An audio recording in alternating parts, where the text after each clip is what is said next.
What is up, everyone? It is Diecastbuffet here again. Guys, we have a brand new diecast mold in studio. It is the Ryan Blaney 2024 Menards Great Stuff Ford Mustang, but it's the GL mold, not the EL mold. So we're going to be taking a look at maybe some differences and seeing what is new possibly with this diecast. Let's go ahead and hop to it.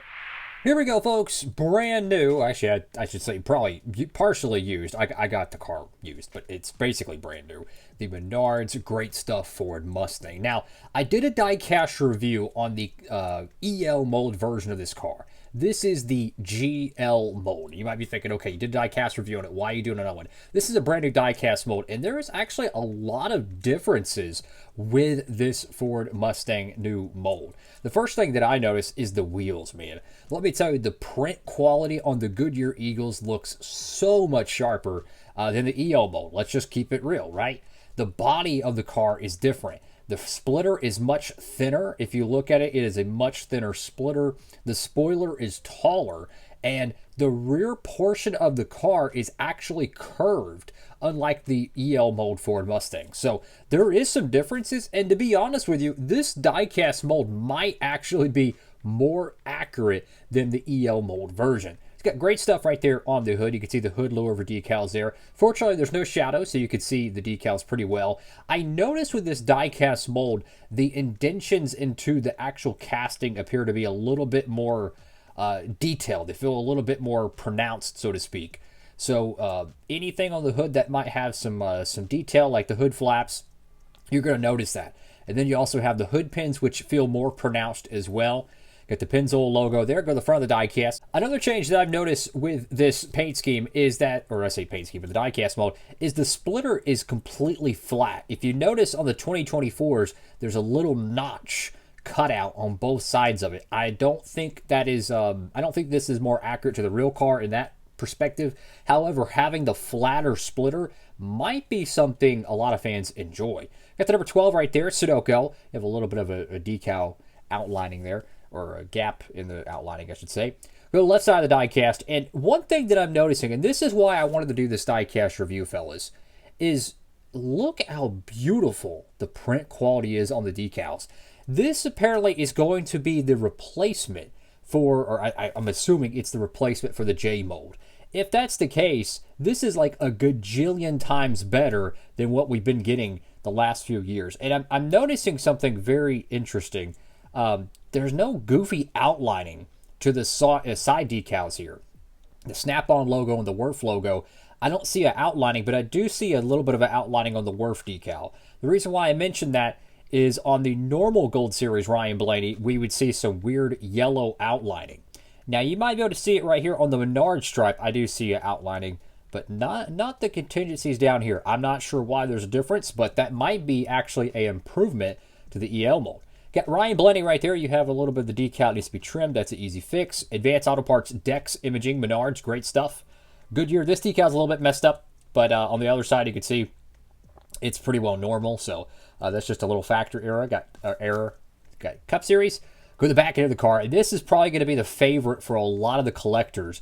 Is because the rear of the car is not flat. Now, I would show the EL mold version of the Ford Mustang, but I don't have one within the arm's reach right now of the studio. So basically, what the EL mold is, it's pretty much flat. But this actually has the curved back end that is more accurate to the car. So that alone is way more accurate. Yes, the decal on the back is completely not centered, but I mean, that's just going to happen once in a while. Ford, number 12, Menards. I mean, I wish the tail light was fixed, but, you know, what can you do? This is also the $5/$6 quality line, and to be honest with you, it looks fantastic. Like, these wheels on the cars, I would high-key want to use on the EL mold cars. I'm going to show an EL mold diecast real quick. So I'm going to show an EL mold diecast real quick, just for the wheel comparison, and why I love the GL mold wheels. Now, notice how the GL mold one, the one on the top, is not painted. So it does look a little bit weird having the same color as the rim and the tire.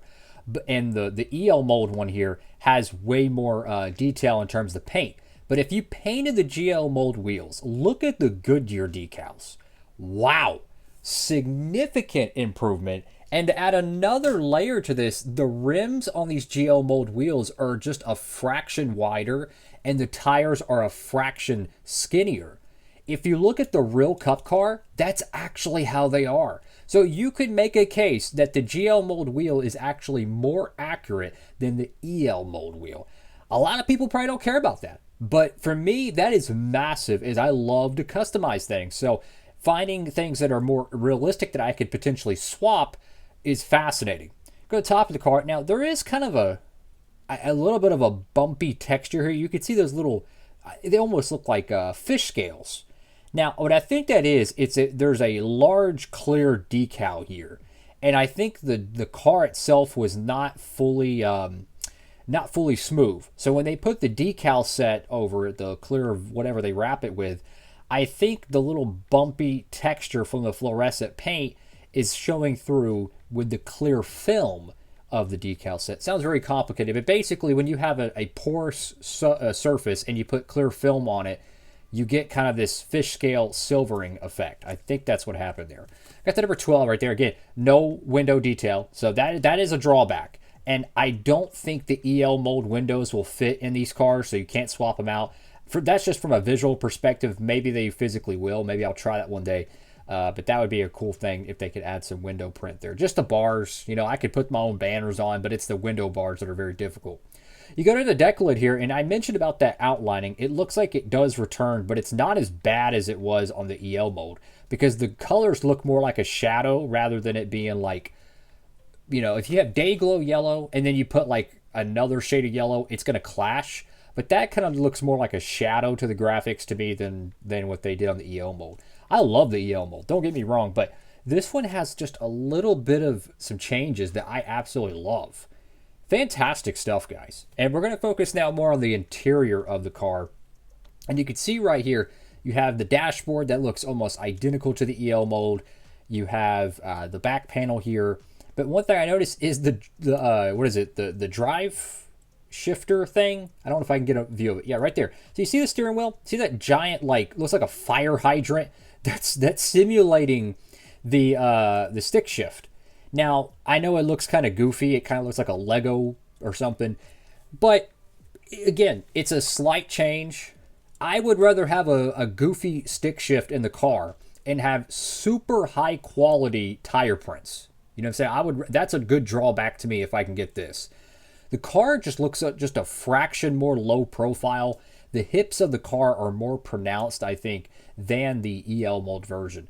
In my honest take, this could be the most accurate 164 2024 Ford Mustang mold, to be honest with you. The window print, no, because that's unfortunate. But the physical casting of the car, the wheels, if you paint these wheels, like if you painted them this, so I've done this about 1,000 times on Penske diecast reviews, but you can see that chrome outlining to this X-Acto knife. If you were to take some chrome paint and actually paint the wheels, this thing's going to look so close to a 124 scale diecast, it's not even funny because of how the wheels are. They're just a fraction smaller, the tires are, and the physical rim is a fraction larger, which is more realistic. Like, these look a lot closer to sports car rims than the traditional EL mold wheels, which look great, but, improvement is improvement. Let's be real.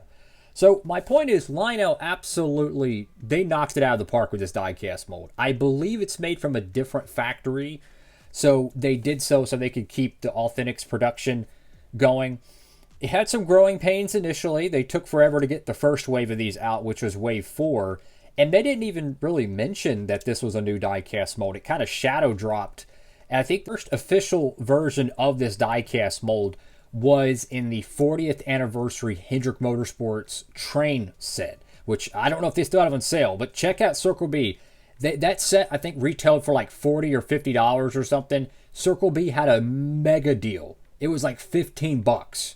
So you might want to check that out. Just go to their website, click on Deal the Day, and if it's there, check it out. Because I saw them doing an Instagram post about it. So check it out, see if they're still offering that. If you're a Hendrick fan, you want to get the little 164 train set. It was super cheap for a brand new product. But yeah, let me know what y'all think, guys. Make sure to comment down below. Thank you all for watching the video. If you'd like to help support the channel, make sure you use promo code Diecast Buffet. And this diecast actually does roll pretty well. I'm going to do a quick little example. I mean, look, at this thing rolls pretty darn smooth. So if you were kind of burned on the WLS slash PTC mold Authentics diecasts and how they never rolled right, I've had, I think, 4 or 5 of these in my possession, these GL mold cars, and they all roll very, very good. They're just a fraction more friction than the EL mold because these have a tighter wheelbase. The wheels are closer to the physical casting of the car, so there's a better chance of friction. The EL mold cars have a little bit more of a gap regardless. Lionel nailed it. They truly did. Amazing job, and it's slowly looking like NASCAR Authentics is back. That's all for now. Diecast Buffet. Signing off.